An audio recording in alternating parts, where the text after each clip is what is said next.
Hello friends, welcome to smile to paramedical channel. ಹೇಗಿದ್ದೀರಿ ಎಲ್ಲರೂ? Friends ನೋಡಿ, ಇವತ್ತು ತಾರೀಕು ಎಷ್ಟು ಅಂತಂದರೆ 5/8/2026.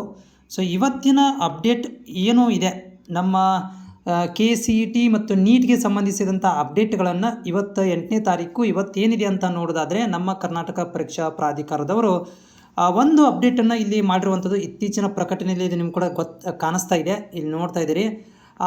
ಇಲ್ಲಿ 5ನೇ ತಾರೀಕಿಗೆ ಹೋದರೆ, ನಾವು 5ನೇ ತಾರೀಕಿಗೆ ಅಂತ ನೋಡ್ತಾ ಹೋದರೆ, ಇಲ್ಲಿ ನೋಡ್ತಾ ಒಂದು ಇಂಪಾರ್ಟೆಂಟ್ ಅಪ್ಡೇಟ್ ಆಗಿರುವಂಥದ್ದು 5/8/2026 NEET verification. Okay, NEET 2026 verification slip download ಲಿಂಕನ್ನು ಮಾಡಿದ್ದಾರೆ. ನೋಡಿ, ಯಾರಿಗೆಲ್ಲ ಈಗ ಡಾಕ್ಯುಮೆಂಟ್ ವೆರಿಫಿಕೇಷನ್ ನಡೀತಾ ಇದೆ ಆಲ್ರೆಡಿ.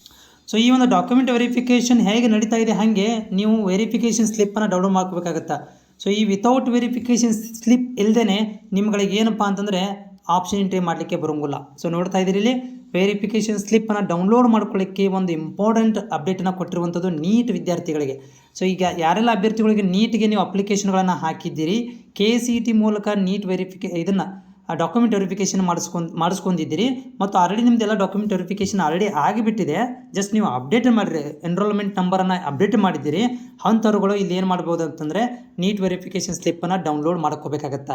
ಇದನ್ನು ಮಾಡ್ಕೊಂಡ್ರೆ ಏನು ಉಪಯೋಗ ಅಂತಂದರೆ, ನಿಮ್ಗಳಿಗೆ ನಾಳೆ ಆಪ್ಷನ್ ಎಂಟ್ರಿ ಕಾಲೇಜ್ ಸೆಲೆಕ್ಷನ್ ಮಾಡ್ಕೊಳ್ಳಿಕ್ಕೆ ಆಪ್ಷನ್ ಎಂಟ್ರಿ ಬಿಟ್ಟಾಗ ಈ ವೆರಿಫಿಕೇಷನ್ ಸ್ಲಿಪ್ಪಲ್ಲಿರುವಂತಹ ಮಾಹಿತಿಗಳನ್ನು ಅದರಲ್ಲಿ ಹಾಕಬೇಕಾಗತ್ತೆ. ಹಾಕಿ ನೀವು ವೆರಿಫಿಕೇಷನ್ ಸ್ಲಿಪ್ಪನ್ನು ಓಪನ್ ಮಾಡಬೇಕಾಗತ್ತೆ. ಹೀಗಾಗಿ ಈ ಒಂದು ವೆರಿಫಿಕೇಷನ್ ಸ್ಲಿಪ್ಪನ್ನು ಡೌನ್ಲೋಡ್ ಮಾಡೋದು ತುಂಬ ಇಂಪಾರ್ಟೆಂಟ್ ಇದೆ. ಸೊ ಇದು ಕ್ಲಿಕ್ ಮಾಡಿದರೆ ನಿಮ್ಗೆ ಈ ರೀತಿ ಕಾಣಿಸುತ್ತೆ, ಇದು ನೋಡ್ತಾ ಇದ್ದೀರಿ, ಈ ರೀತಿ ನಿಮಗೆ ಕಾಣಿಸುತ್ತೆ. ವೆರಿಫಿಕೇಷನ್ ಸ್ಲಿಪ್ಪನ್ನು ಓಪನ್ ಮಾಡಿದಾಗ ಇಲ್ಲಿ ನಿಮ್ಮ ಅಪ್ಲಿಕೇಶನ್ ನಂಬರನ್ನು ಹಾಕಬೇಕು, ಆಮೇಲೆ ನಿಮ್ಮ ಒಂದು ಡೇಟ್ ಆಫ್ ಬರ್ತ್ ಇದನ್ನು ಪಾಸ್ವರ್ಡ್ಗಳನ್ನು ಹಾಕಿ ಇಲ್ಲಿ ನೀವೇನು ಮಾಡ್ಬೋದು ಅಂತಂದರೆ ಲಾಗಿನ್ ಮಾಡಿಕೊಂಡು ವೆರಿಫಿಕೇಷನ್ ಸ್ಲಿಪ್ಪನ್ನು ಡೌನ್ಲೋಡ್ ಮಾಡಿಕೊಂಡು ಅದರಲ್ಲಿ ಎಲ್ಲ ಮಾಹಿತಿ ಕರೆಕ್ಟ್ ಇದೆಯಲ್ಲ ಅಂತ ಚೆಕ್ ಮಾಡ್ಕೋಬೇಕು.